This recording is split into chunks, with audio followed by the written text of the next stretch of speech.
Bonjour, je suis Marie-Odile Quenon et je suis travailleuse sociale au centre d'hébergement d'urgence de Coulommiers. Bonjour, moi je suis Assina Fergui, je suis assistante sociale au sein du CHU de Coulommiers. Juste après le premier confinement, la question un petit peu de service, c'était de quoi ont besoin ces personnes. L'idée m'est venue, je me disais mais comment respecter la distance tout en mobilisant les personnes sur un projet d'intérêt global et général. Plusieurs personnes dans notre CHU profitent des lunettes de Lunettes sans frontières. Je me suis dit, mais voilà, comment on pourrait collecter des lunettes pour Lunettes sans frontières. Moi-même, je porte des lunettes. Sans lunettes, c'est comme l'obscurité. Je voulais aider quand même les gens aussi qui ne voient pas. Moi, je porte les lunettes. Ici, j'enlève les lunettes, il est en souffrance. En mettant des boîtes dans les magasins, du coup, ça remettait en mouvement les personnes. Ça les obligeait à aller créer de la relation, à reparler, à se représenter devant des personnes. Donc, du coup, on respectait le protocole sanitaire et dans leur tête, on remobilisait les gens sur quelque chose de dynamique qui pouvait les projeter.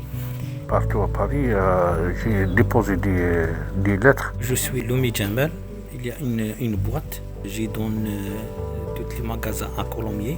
Et la collecte a eu tellement de succès que du coup se posait la question de comment faire la livraison. Il y a eu quand même une collecte de 3800 paires de lunettes. C'est pour ça que du coup de cette première action est née la deuxième avec la livraison directement sur place en Alsace, avec les personnes qui avaient donc participé à la collecte. On a fait un bon voyage de rêve. On a bien mangé, on a bien dormi à cause de notre travail. On est allé déposer les lunettes. On a trouvé une équipe formidable. On est parti en voyage, c'était un voyage super.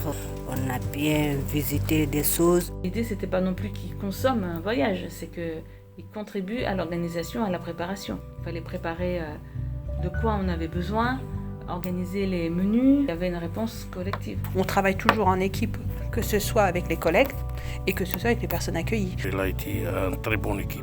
Je suis tellement contente d'être avec eux, de participer jusqu'à la fin. À la fin du séjour, il y avait quand même ce qu'on en tire pour les personnes et ce qu'ils ont pu aussi nous en dire. Il y a plusieurs mots-clés. Il y a quand même découverte. Pour eux, c'était découvrir une autre région, découverte d'un partenaire, évasion, voilà, le fait de s'évader, peut-être de son quotidien.